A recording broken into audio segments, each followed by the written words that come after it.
All right. I'm attorney Chokwe Antar Lumumba, and I also am a candidate running for mayor. Just to give you a little background on myself, I'm not a politician, all right?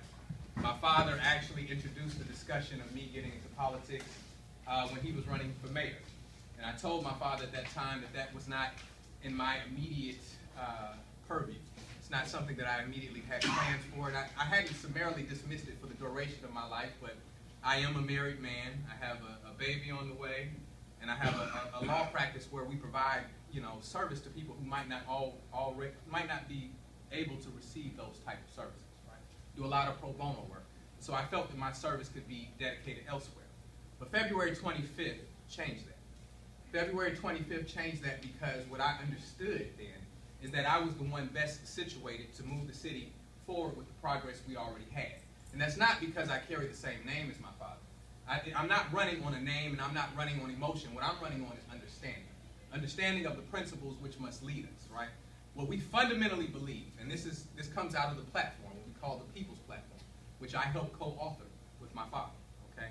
That was not one person's understanding of what we needed. That came from a collective genius out of a series of discussions on what leadership must encompass, right?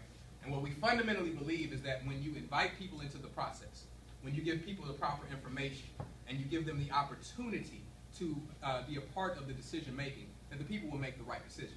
That was no more demonstrated than with the 1% sales tax. What we said is, this is something that we've been kicking down the road for a long time. This is something we hadn't pushed.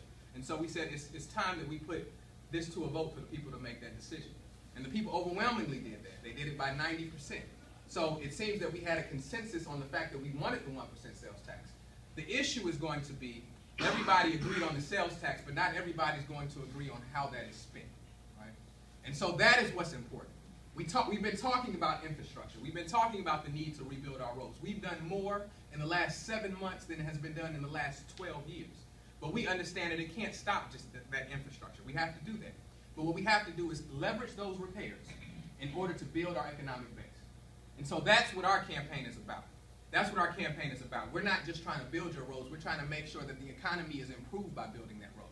What we're telling people is that, look, we're going to make certain that the contracts that we employ, that they have a 60% Jacksonians boots on the ground program.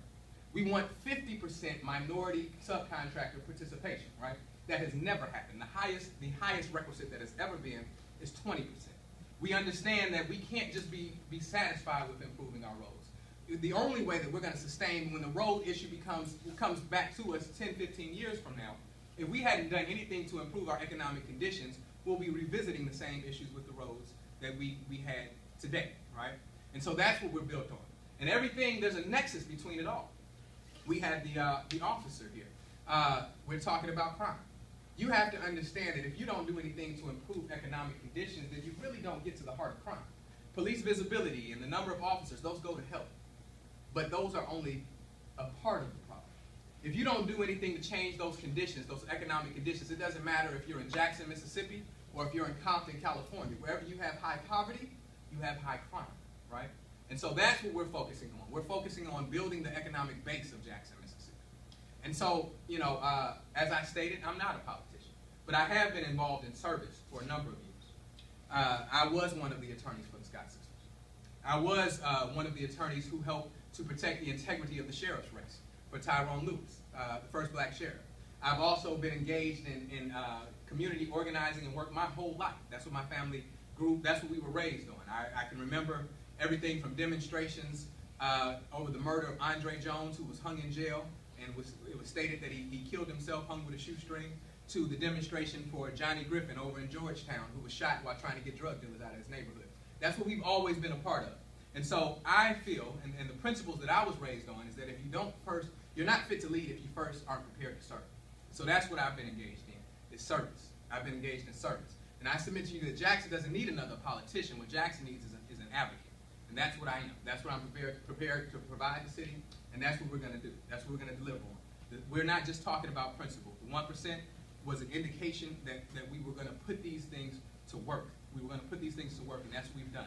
And so we need to continue that work. We need to continue that work. We have to be dedicated to it. And the people have to be involved in every part of the governance. I understand that I don't know everything, right?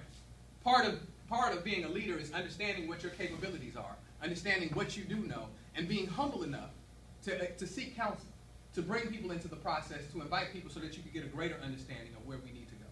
And so that's where we are today. I ask for your vote, April 8th, Attorney Chokwe Antar Lumumba, running for mayor. Thank you so much.